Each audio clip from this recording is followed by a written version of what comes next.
We now come to questions of the Prime Minister. Mike Martin. Question number one, Mr. Speaker. Prime Minister. Thank you, Mr. Speaker. I welcome the progress in talks between Ukraine and the United States. We must now redouble our efforts to get a lasting, secure peace. Mr. Speaker, on Saturday, I'll convene international leaders to discuss how we can make further progress. Can I also pay tribute to the bravery and dedication of all those responding to the ship collision off the East Yorkshire coast?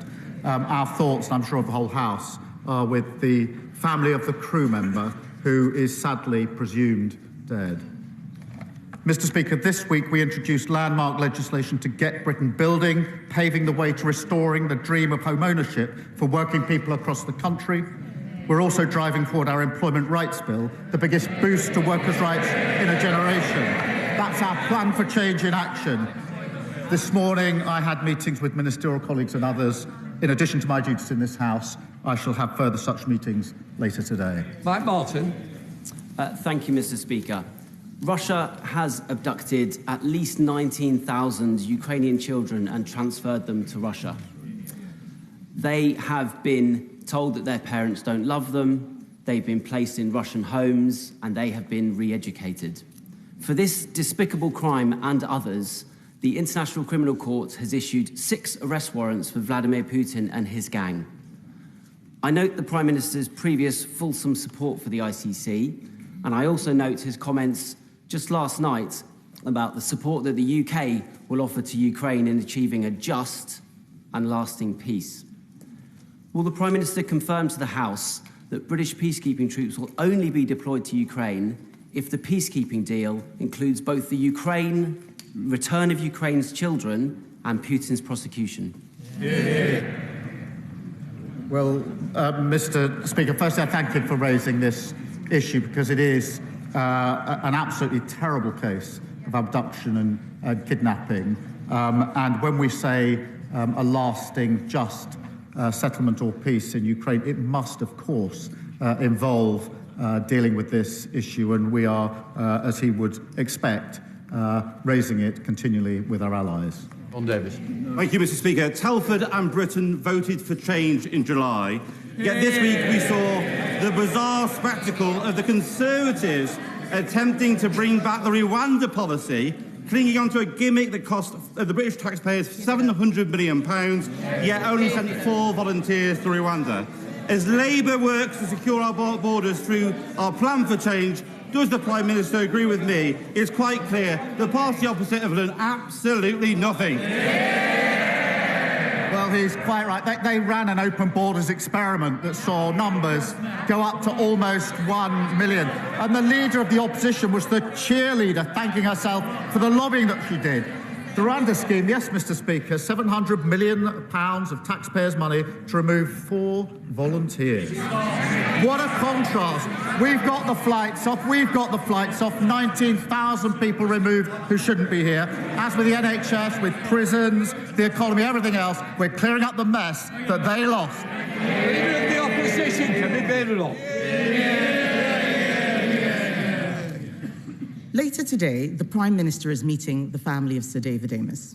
Sir David gave this House and our country 40 years of service. I hope the Prime Minister will agree that getting the response to his murder right is vital, not just to his family, but to our democracy.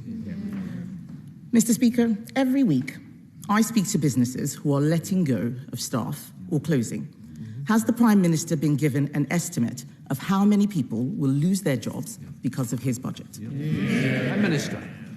Mr. Speaker, just on the question of Sir David, he was a deeply loved and respected colleague, and behind me is the plaque, as is the plaque to Joe Cox in front of me. And I know this was deeply felt by the House, but particularly, as I acknowledged at the time, by the party opposite, who lost a colleague and a friend in the most awful of circumstances. Mr. Speaker, I am meeting the Amess family later on today, and will make sure that they get answers to the questions that they ask.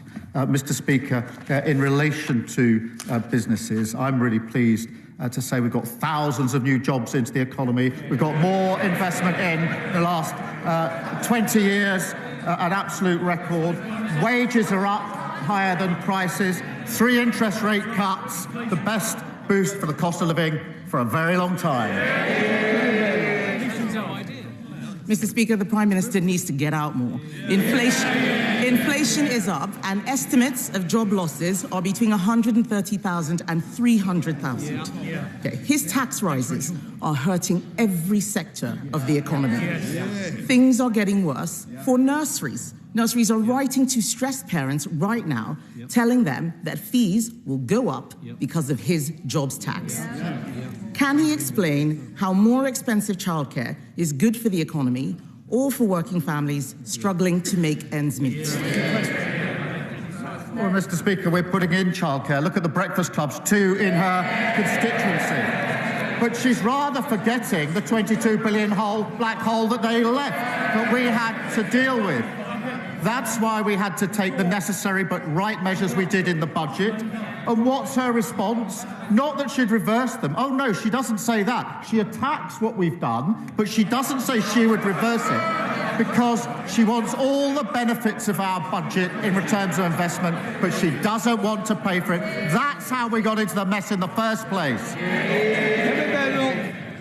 Mr. Speaker, the Prime Minister is out of touch because he should know that nurseries are charging over £2,000 for full-time care. That's £24,000 a year after tax, and he's talking about 60p breakfast clubs. He has no idea what people out there are experiencing, and it is not just the families. Even councils must pay his jobs tax. To cope with it, the average council tax bill is increasing by over £100 in April, after he promised to freeze it. Hard-working families' money is going to the Chancellor instead of social care and fixing potholes. Why should these families pay more for less? Well, she really shouldn't denigrate what she calls, I think, 60p breakfast clubs. She should be welcoming them. And she asked about council tax, Mr. Speaker. The Tories put up council tax every year for 12 years. Their manifesto, Tory LGA manifesto, government should remove the caps on council tax. And then Hampshire Council, Tory, wanted a 15% increase. We said no. Slough Council, again, Mr. Speaker, Tory, wanted 3%. We said no. Windsor and Maidenhead, Tory, now Lib Dem, wanted 25%. We said no. We're the ones that are doing the right things to get this country on the right track.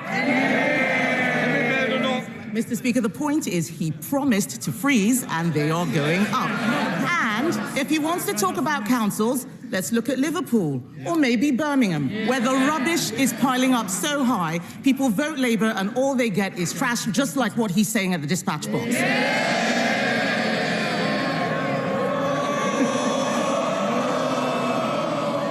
People all over the country are suffering, not just in Birmingham. Millions of elderly people have had their winter fuel payments snatched away.